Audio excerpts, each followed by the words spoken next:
فوج کے اندر جو لوگ بھرتی ہوتے ہیں وہ میرے اور آپ کے بیٹے ہیں، اسی قوم کی اولاد ہیں، تبھی وہ فوج میں جاتے ہیں. تو کیا فوج میں جانے کے بعد وہ اپنے لوگوں کے اوپر ظلم کریں گے؟ سوائے وہ ایک بندہ جو ملٹری ڈکٹیٹر بن جاتا ہے جس کو تنقید کرنی چاہیے کہ اس نے آئین شکنی کی.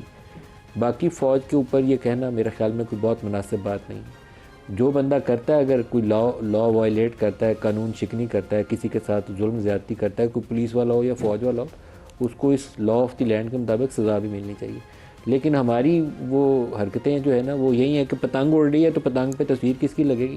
مجھے یہ دیکھ کے دکھ اس لیے ہوتا ہے کہ پاکستان کی ترجیحات میں اس وقت یہ ہونا چاہیے کہ پاکستان میں سرمایہ کاری کتنی ہو رہی ہے، پاکستان سے برآمدات کتنی بڑھ رہی ہے، پاکستان میں امپلائمنٹ جنریشن ہو رہی ہے کہ نہیں ہو رہی. پچھلے 6 سال میں پاکستان میں بے روزگاری کی شرح اتنی اوپر چلی گئی ہیں، گروتھ ریٹ نیچے چلا گیا.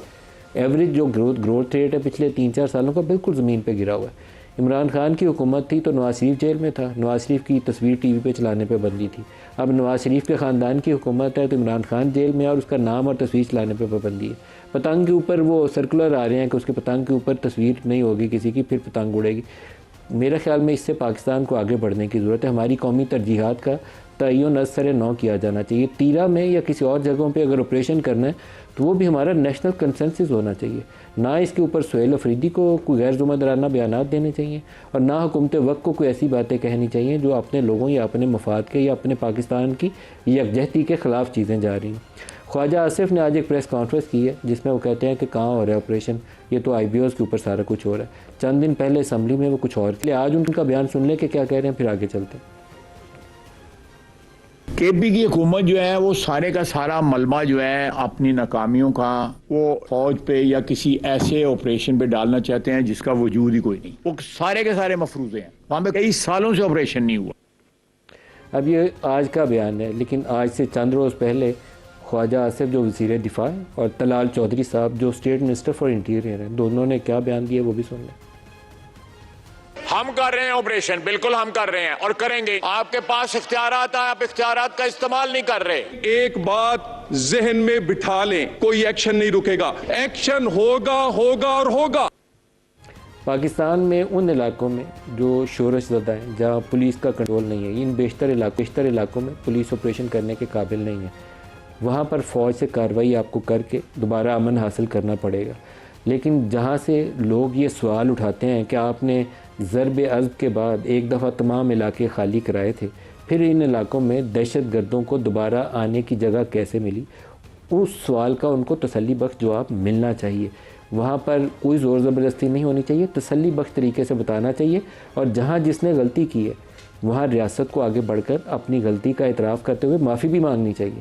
جو دہشت گردوں کے لیے دروازے کھولے گئے تھے، عمران خان حکومت کی پالیسی تھی، اس وقت کی اسٹیبلشمنٹ مکمل طور پر اس پالیسی کی اونر تھی. پی ڈی ایم کی موجودہ حکومت جب نو کانفیڈنس موشن آ گئی اور شہباز شریف صاحب وزیر اعظم بن گئے، اس کو عملی جامہ اس حکومت پی ڈی ایم کی حکومت میں شہباز شریف نے پہنچایا. وہ بھی ذمہ دار تھے عمران خان، شہباز شریف بھی، اور اسٹیبلشمنٹ بھی ذمہ دار تھی. تو اپنی غلطیوں کا اعتراف کریں، کیونکہ ان علاقوں کو ایک دفعہ خالی کرا کر آپریشن کیے گئے تھے ضرب عضب کے نتیجے میں. بہت اچھا آپریشن کیا گیا تھا. جتنا بھی لوگوں کو مشکلات ہوئی تھیں، جو لوگ ڈسپلیس ہوئے، ان لوگوں کو اس کا شکریہ ادا کرنا چاہیے کہ آپ کی کوششوں سے، آپ کی مدد سے اور تعاون سے ہم ان دہشت گردوں کو شکست دینے میں ماضی میں بھی کامیاب ہوئے تھے. اور دوبارہ درخواست کریں کہ ہم سے غلطی ہوئی کہ ہم ان لوگوں کو دوبارہ یہاں آباد ہونے کی، پاؤں رکھنے کی اجازت دی. اب کمٹمنٹ بھی دیں ان کو، اور ساتھ ان کی مشکلات کے ازالے کے لیے مالی امداد دینی ہے، سہولت دینی ہے، وہ بھی دیں ان کو. تو آج کے پروگرام میں اس موضوع کے اوپر ہم گفتگو کا اسٹوڈیوز میں ہیں عابد شیر علی صاحب، سینیٹر بھی ہیں اور سینئر رہنما بھی ہیں پی ایم ایل این سے. عابد صاحب very warm welcome. Shehryar Afridi صاحب سینئر رہنما ہے پاکستان تحریک انصاف سے. دونوں کو خوش آمدید کہتے ہیں پروگرام میں. شہریار صاحب پہلے آپ ہی سے شروع کر لیں. تیرا کے اندر وجہ تنازع نہیں ہونا چاہیے تھا لیکن تنازع بن رہا ہے، وجہ کیا ہے اس کی؟ بسم اللہ الرحمن الرحیم. سب سے پہلے آپ کا شکریہ تمام تعریف رب کی اور کر بہادر امام الانبیاء خاتم النبیین حضرت محمد مصطفیٰ صلی اللہ علیہ وآلہ وسلم پہ. میں آج بطور ایک پاکستانی پہلے بات کروں گا. دیکھیے جی، سیاست داغدار ہو گئی ہے اور جھوٹ سچ اور سچ جھوٹ ہو گیا ہے.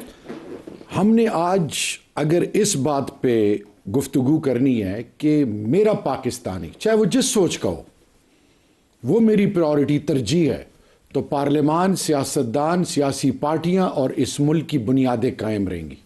لیکن اگر ہم ذات کی بات کریں گے، اپنے مفادات کی بات کریں گے اور تذلیل پاکستان کے عوام کی اور پاکستان کی بنیادوں کو کریں گے تو پھر سوال بھی اٹھیں گے اور ہمارا مستقبل اللہ معاف کرے. پھر آج سب سے پہلے بات یہ ہے کہ جب ہم قومی مفاہمت کو ترجیح نہیں دیتے، ہم مشاورت نہیں کرتے، تمام سٹیک ہولڈرز بیٹھتے نہیں ہیں، اور جب ہم بیٹھیں گے نہیں، گفتگو نہیں کریں گے، ایک دوسرے کو دیوار سے لگائیں گے، ایک دوسرے کی تذلیل کریں گے، اور ہم اس وہم و گمان میں ہوں گے کہ شاید اس سے مجھے فائدہ ہوگا.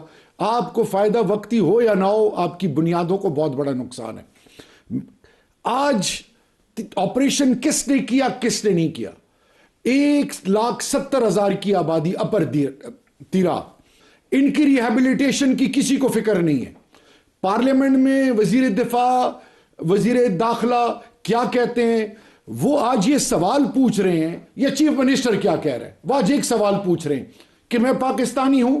اگر میں پاکستانی ہوں اور اگر پاکستان میرے بارے میں کنسرن رکھتا ہے تو مجھے بتائیں 2600 کلومیٹر کا بارڈر جس کی فینسنگ کرنی تھی، نیشنل ایکشن پلان جو بنا تھا، 20 نکات جس پر ایڈوائزری کمیٹیز بننی تھی، جس نے مجھے اور میرے رائٹس کو اور میرے جان و مال کا تحفظ کرنا تھا، آج میں اس ایکسٹریم ویدر میں کیا کٹ پتلی ہوں؟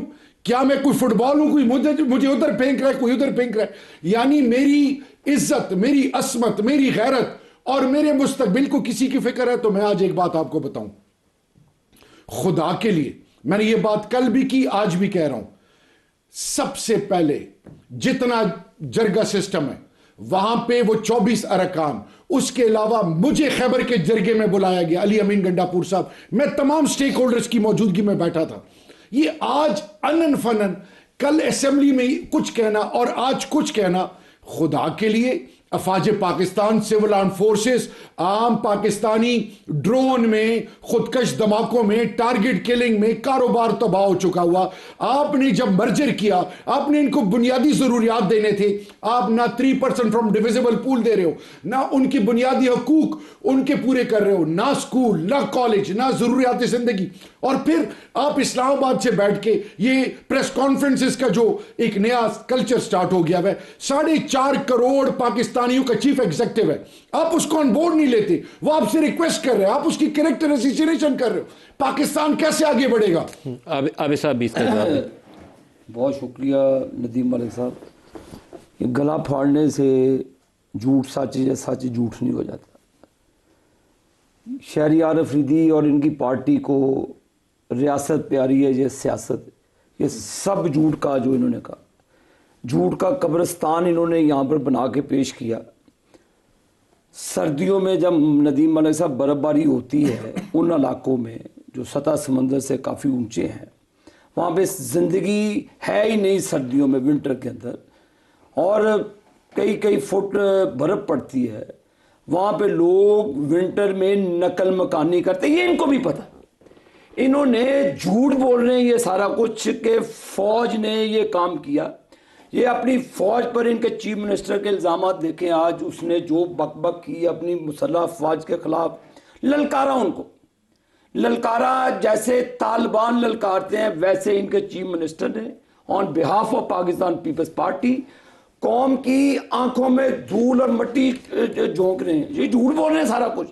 مجھے بتائیں، جرگے نے جب مشیران ہے جو قبائلی، وہ تو خود کہتے تھے ان کو کہ یار ہمیں یہاں سے نکالیں، اور جہاں پر وہاں پہ یہاں پہ یہ جو طالبان ہے جن کا نیکسس ہے افغانستان سے، جو چرس کا کاروبار کرتے ہیں، منشیات فروش کرتے ہیں، وہ منشیات فروشی کے بعد وہ سارا زور اپنی فوج اور لوگوں کے اوپر دہشت گردی پہ لگا رہے ہیں، یہ ان کی سائڈ لے رہے ہیں، حمایت لے رہے ہیں اور یہاں پہ تقریر کر رہے ہیں.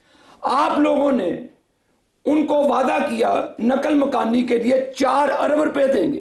2 ارب روپے آپ کی حکومت کھا گئی، اور جو 2 ارب روپے آپ نے دینا بھی تھا اس میں بھی آپ نے ڈسٹربنس پیدا کر دی. ندیم ملک صاحب یہ خدا کا خوف کر رہے، اپنی فوج کو بدنام کرنے لگے ہوئے ہیں، اپنی فوج کے اوپر تابڑ توڑ حملے کر رہے ہیں کہ یہ ریاست ہے، یہ ان کی سیاست ہے۔ تیرا میں آپریشن ہو رہا ہے یا نہیں ہو رہا؟ تیرا میں انٹیلیجنس بیس آپریشن ہو رہا ہے، جہاں جہاں پر آپ مجھے بتائیں اتنے فٹ برف پڑی ہے، کون سا آپریشن اس وقت جاری ہے؟ بالکل اس وقت کوئی آپریشن نہیں، لیکن انٹیلیجنس بیس آپریشن ہزاروں میں ہوا اور 2500 کے قریب دہشت گردوں کو مارا گیا۔